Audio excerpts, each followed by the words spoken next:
La persecución al cristianismo o la persecución o las persecuciones a los cristianos. Tenemos que aclarar que cuando uno habla de persecución, inmediatamente pensamos en un solo tipo de persecución, que es la persecución física, como hicieron los romanos con los primeros cristianos, que los perseguían, los torturaban, los tiraban en los leones, los prendían fuego. Pero como vamos a ver, hay diferentes tipos de persecución. En realidad, a partir de que uno se entrega a Cristo, es perseguido permanentemente con diferentes persecuciones, aunque nunca nos persigan físicamente. Jesús dijo: si el mundo los aborrece, sepan que a mí me aborreció primero. Y Pablo dijo: todos los que quieren vivir piadosamente padecerán persecución. El objetivo de la persecución es el intento del diablo, usando a gente, que pertenece a su reino, de parar la obra de Dios, de que Cristo no regrese por segunda vez, de que no instaure su reino en la tierra, y tratar de que los cristianos se aparten de la fe y nieguen a Cristo. Esto es más o menos el objetivo de la persecución. Hay dos reinos espirituales: el reino de Dios y el reino del diablo. Todos nacimos en pecado, nacimos bajo el reino del diablo. Y no hay otra opción, no hay una tercera opción. O me entrego a Cristo como Señor y Salvador, y ahí soy trasladado, según dice Pablo en Colosenses, al reino del amado Hijo, al reino de Dios, al reino de Jesús. El gran engaño del diablo es creer que hay una tercera posición o varias. Bueno, vos sos cristiano, celo, déjame a mí con mi ateísmo, mi agnosticismo, mi otra religión, etc. No hay dos opciones. Entonces aquella persona, inmediatamente que se hace hijo de Dios porque se entrega a Cristo como su Salvador y Señor, comienza a ser perseguido. Quiero hablar algo de las persecuciones romanas. Miren ustedes cómo tergiversaban la verdad para perseguir a los cristianos. Los romanos, en el primer siglo, cuando estaban los apóstoles o sus discípulos, a los cristianos les decían que eran ateos, porque no utilizaban imágenes para adorar, imágenes de yeso, de madera, de material, y se oponían al politeísmo. Los llamaban caníbales, porque decían que en la cena del Señor comían el cuerpo y bebían la sangre del Señor. Hasta lo consideraban también inmorales, porque cuando ellos decían que se amaban unos a otros y hacían esos ágapes, esa fiesta que hacían cosas malas sexualmente. También los llamaban de magos y brujos, por los conceptos de la práctica del Señor, la cena del Señor y el bautismo, decían que eso tiene poder. También lo acusaban de traidores y desleales porque se negaban a adorar a César. Cada tanto lo que estaban las ciudades, las provincias que estaban bajo el Imperio Romano, en este caso como estaba Israel, tenían que cada tanto o quemar incienso a César y decir: César es el Señor. Y Pablo escribió que el único Señor, Kyrios, en griego, el amo máximo total, no de la tierra, del universo, es Jesús. Y cuando ellos se negaban a decir que César es el Señor, porque César se consideraba un rey, el emperador romano, ahí lo atrapaban, o lo castigaban, o lo mataban. Decían que los cristianos dividían a la familia, ya que cuando uno se convierte al Señor a veces pasa, y la otra parte de la familia no, empiezan las peleas, porque a veces los que no se convierten al Señor, sea el papá o la mamá, el hermano, los amigos, el hijo, la hija, quieren que el cristiano siga participando de ciertas prácticas pecaminosas, y el cristiano dice no, y ahí se hace la diferencia y ahí vienen los problemas. Entonces decían que el cristianismo dividía a la familia. A su vez, los acusaban de arruinar los negocios, porque ellos estaban fuertemente contra la idolatría, como vemos ahí en Hechos, en Éfeso, cuando Pablo exorciza, saca el demonio a una chica que tenía adivinación. Y ahí los que hacían negocios con esos ídolos, creo que de Diana, eran de la diosa Diana, dejaban de vender. lo consideraban incendiarios a los cristianos, porque decían que en el fin del mundo Dios purificará todo con fuego, como dice una carta de Pedro. Y también una acusación que hoy también las hacen a nosotros, de ser intolerantes y discriminatorios los cristianos. ¿Por qué? Porque uno no acepta el pecado. Y estas leyes que están poniendo de unión de personas del mismo sexo, o enseñarles a niños chiquitos temas sexuales para los que están preparados, o nos ponemos a que se mate un niño dentro del vientre de la madre, no puedo decir el nombre porque me censura YouTube, matar un niño dentro de nuestra madre, se oponían ellos como nosotros hoy, entonces éramos intolerantes. Sí, el cristiano es intolerante con la crueldad, la maldad y el pecado. Ahora vamos a ver que hay diferentes clases de persecución. Hay persecución física, persecución moral, social. Vamos a ver.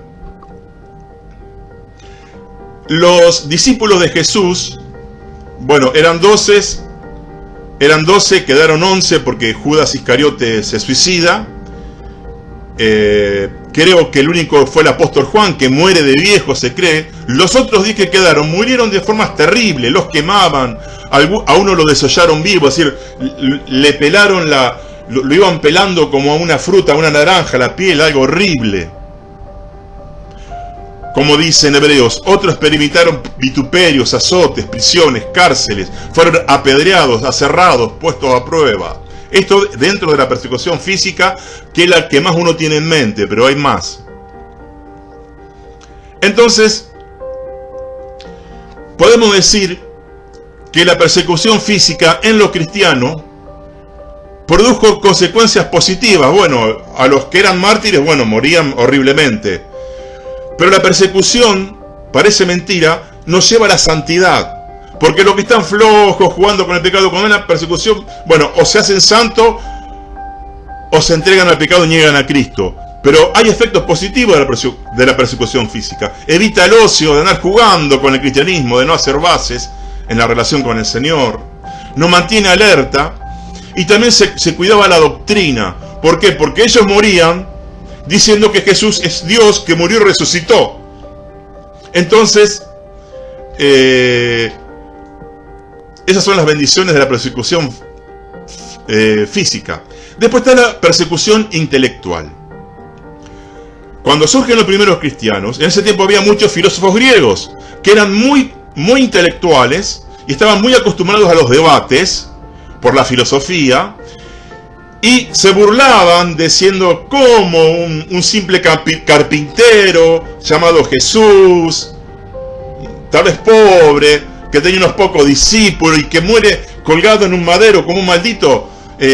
Ustedes son tontos, ustedes creen pavada, dicen que resucitó.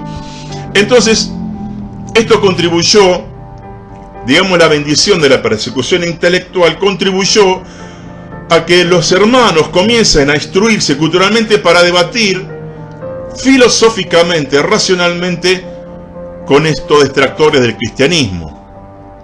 Me gusta lo que dice el pastor Paul Washer. Dice, el Evangelio contradice todo lo que cada cultura tiene por verdad o lo considera sagrado. Claro, la predicación del Evangelio molesta.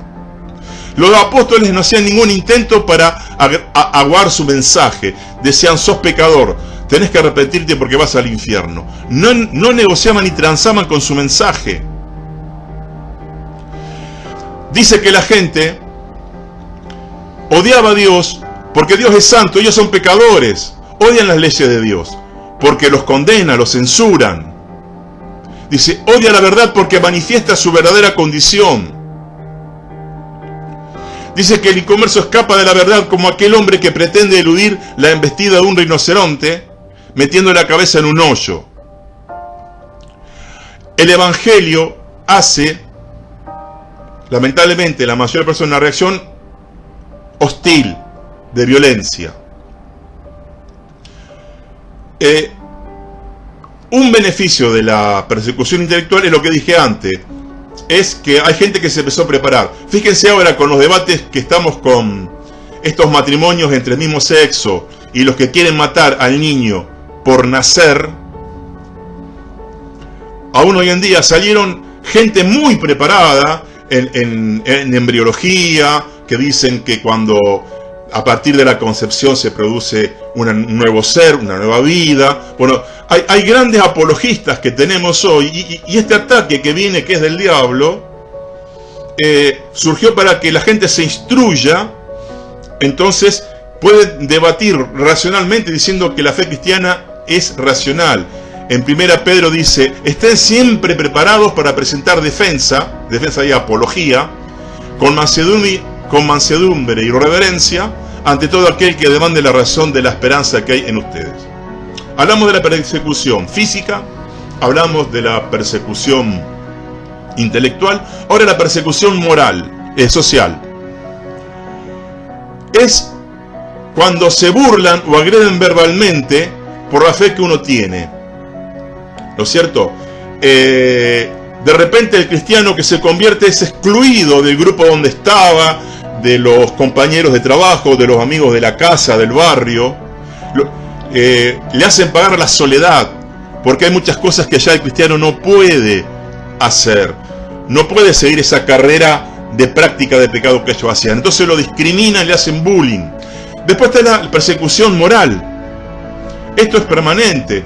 En la fábrica, en el empleo, en la empresa, en el trabajo, que uno está rodeado de compañeros de trabajo que no conocen al Señor, permanentemente se burlan, le hacen bullying, como dicen ahora, a los cristianos, a los jóvenes, por ejemplo, porque se quieren mantener vírgenes hasta el matrimonio. Entonces le dicen que es un maricón, que le gustan las personas del mismo sexo, que es un flojito, y hacen un chantaje moral, y lo presionan, y algunos han cedido, y algunos han llegado a fornicar para quedar bien con los demás. Entonces hacen un chantaje moral. Esto es una persecución permanente que tenemos los cristianos.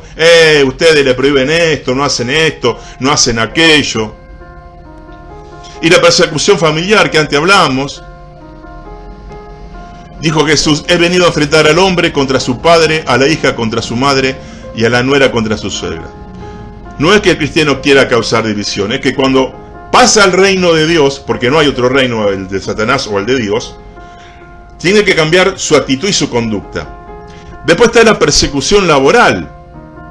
Un cristiano fue despedido de su empleo porque él tenía que tener los teléfonos y el jefe tenía que decirle esto, decirle aquello, decirle que no estoy, así no hablo. Y él decía: no, yo no puedo decir esto, yo no puedo estafar, yo no puedo mentir. Y lo despidieron.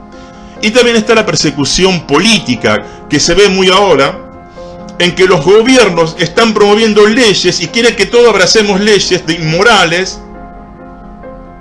matrimonio del mismo sexo, otras cosas, tener ese otro tipo de vocabulario que se dice ahora. Entonces, en un lugar que no sé si en Canadá, un pastor criticó estas medidas, estos tipos de matrimonio y estas prácticas, y fue detenido por la policía. Ahora bien, ¿qué beneficios generales otorga la persecución? Jesús dice: cuando por mí y por mi causa mientan y digan cosas malas de ustedes, alégrense, porque vuestro galardón será grande en los cielos. Yo le dije a alguien: seguí burlándote de lo que creo, de Jesús, de la cruz, de la resurrección, cargame que soy esto, aquello, un aleluya, un gloria a Dios, no sé. ¿Sabes por qué le digo? Porque cada injuria tuya, cada mentira, cada burla, aumenta mi patrimonio en el cielo. Así que vos seguís injuriándome, que yo cuando vaya al cielo voy a ser más rico, si vos no me injuriás. La persecución también produce formación, ayuda a que la persona aprenda a defender su fe y se afirme. También la persecución es una oportunidad para testificar, porque dice Jesús: cuando sean llevados ante las autoridades, el Espíritu Santo le dará palabras, como pasó con Pablo, que llegó a predicarle a reyes, y cuando estaba preso en Roma, dice que su mensaje llegó hasta la gente del pretorio, la casa de César, es decir, altos dignatarios romanos del poder político o militar de Roma llegaron a conocer a Cristo por la cárcel de Pablo, porque así Dios siempre gana. El diablo, cuando más persigue la iglesia más crece y más se multiplica. A su vez, durante la persecución, muchos que han sido martirizados y murieron golpeados y quemados, dicen que había una presencia de Dios en ellos tremenda, porque el Señor es fiel, está cerca de los que mueren por su causa. Y hay un peligro en la persecución, el desaliento. Dice ahí, Hebreos 12:3, dice: consideren a Jesús, que por el gozo puesto delante de sí, sufrió la cruz menospreciando lo oprobio. Dice, para que vuestro ánimo no se canse hasta desmayar, porque es verdad que las persecuciones, no solamente la moral, la social, la familiar, la intelectual, son duras, ¿no es cierto? Y tienden a desalentarnos. Bueno, el cristianismo es para valientes. Los cobardes no entrarán en el reino de los cielos. ¿Y qué reflexión última podemos hacer con las persecuciones? Que debemos cimentarnos en el Señor, no perdamos tiempo. Miren, ahora estamos en una pandemia que nadie la esperaba. Y muchos cristianos se han apartado, se enfriaron. ¿Saben por qué? Porque no habían hecho su casa sobre la roca. Jesús dijo cuando terminó Sermón del Monte, en Mateo 7:26, cualquiera que oye mis palabras y no las hace, será como ese hombre insensato que construye su casa sobre la arena. Vienen las tormentas, vienen las olas, los ríos, los vientos, y la casa se destruye y tienen gran pérdida. Esto es lo que ha pasado lamentablemente. Los que no se fortalecieron en el Señor, los que jugaban, los que eran tibios, bueno, voy a veces a la reunión, a veces oro cuando quiero, conozco algo de la palabra. Bueno, esos, cuando vienen estas tormentas sociales, pandémicas, porque la pandemia esta fue moral, social, biológica, de todo, cayeron, se enfriaron, porque perdieron tiempo, porque en el tiempo que podían, de paz, digamos, de baja persecución, no se cimentaron con el Señor.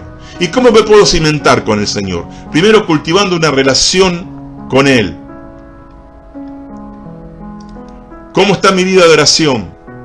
Mi intimidad con Dios. Mateo 6:6, entra a tu cuarto, cierra tu puerta y tenés comunión con tu Padre.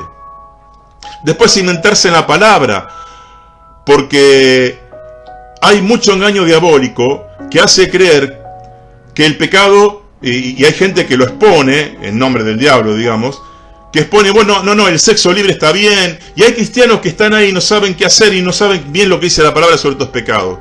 Entonces, hagamos cimientos, profundicemos nuestra relación con Dios, congreguémonos, estemos cerca de los hermanos. Entonces, intimidad con Dios en oración, estudio profundo de la palabra y reunirse y tener relaciones estrechas con los cristianos es lo que nos va a dejar bien parados ante la persecución. Bueno, espero que este tema les haya interesado.